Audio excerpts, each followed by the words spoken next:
మేము గోడ కట్టుచున్న సమాచారము విని సబ్నల్లటు మిగుల కోపగించి రౌద్రుడై యూదులను ఎగతాళి చేసి షోమ్రోను దండువారి ఎదుటను తన స్నేహితుల ఎదుటను ఇట్లనెను, దుర్బలులైన ఈ యూదులు ఏమి చేయుదురు?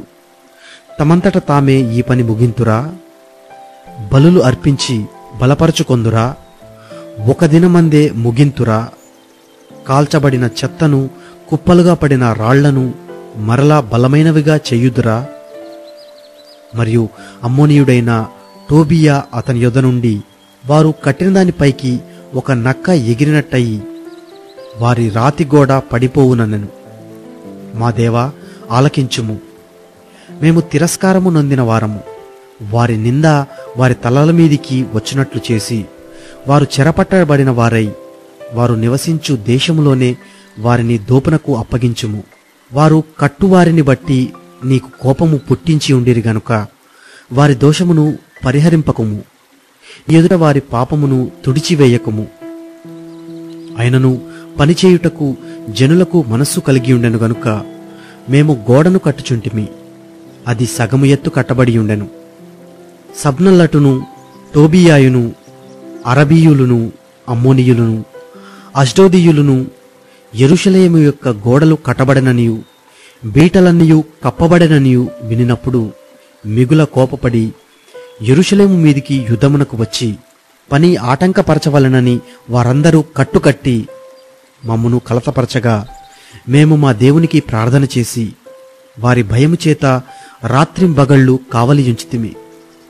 అప్పుడు యూదావారు బరువులు మోయు వారి బలము తగ్గిపోయెను, ఉన్న చెత్త విస్తారము, గోడ కట్టలేమని చెప్పగా మా విరోధులను వారు తెలుసుకొనకుండను చూడకుండను మనము వారి మధ్యకు చొరబడి వారిని చంపి పని ఆటంకపరచుదుమనిరి. మా శత్రువుల యొద్ద నివాసులైయున్న యూదులు వచ్చి నలుదిక్కుల నుండి మీరు మా సహాయమునకు రావాలనని మాటిమాటికి మాతో చెప్పగా అందునిమిత్తము గోడ వెనుక నున్న దిగువ స్థలములలోనూ పైనున్న స్థలములలోనూ జనులను వారి వారి కుటుంబముల ప్రకారముగా వారి కత్తులతోనూ వారి ఈటలతోనూ వారి విండ్లతోనూ నిలిపితిమి. అంతటా నేను లేచి చూచి ప్రధానులతోనూ అధికారులతోనూ జనులతోనూ వారికి మీరు భయపడకుడి, మహాగణుడును భయంకరుడునగు యెహోవాను జ్ఞాపకము చేసుకొని మీ సహోదరుల పక్షముగాను మీ కుమారుల పక్షముగాను మీ కుమార్తెల పక్షముగాను మీ భార్యల పక్షముగాను మీ నివాసము మీకుండునట్లు యుద్ధము చేయుడి అంటెని.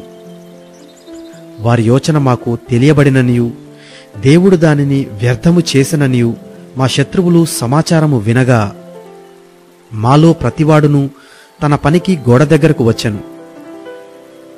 అయితే అప్పటి నుండి నా పనివారిలో సగము మంది పనిచేయుచూ వచ్చిరి, సగము మంది ఈటలును బల్లెములను విండ్లును కవచములను ధరించిన వారై వచ్చిరి.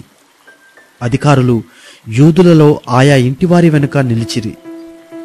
గోడ కట్టువారును బరువులు మోయువారును బరువులు ఎత్తువారును ఒక్కొక్కరు ఒక చేతితో పనిచేసి ఒక చేతితో ఆయుధము పట్టుకొని ఉండిరి. మరియు కట్టువారిలో ఒక్కొక్కడు తన కత్తిని నడుమునకు బిగించుకొని గోడ కట్టుచూ వచ్చెను. బాకా ఊదువాడు నా యొద్ద నిలిచెను. అప్పుడు నేను ప్రధానులతోనూ అధికారులతోనూ మిగిలిన వారితోనూ ఇట్లాంటిని, పని మిక్కిలి గొప్పది. మనము గోడ మీద ఒకరికొకరము చాలా ఎడముగా ఉన్నాము గనుక ఏ స్థలములలో మీకు బాకానాదము వినబడునో అక్కడికి మా దగ్గరకు రండి, మన దేవుడు మన పక్షముగా యుద్ధము చేయును. ఆ ప్రకారము మేము పనియందు ప్రయాసపడితిమి.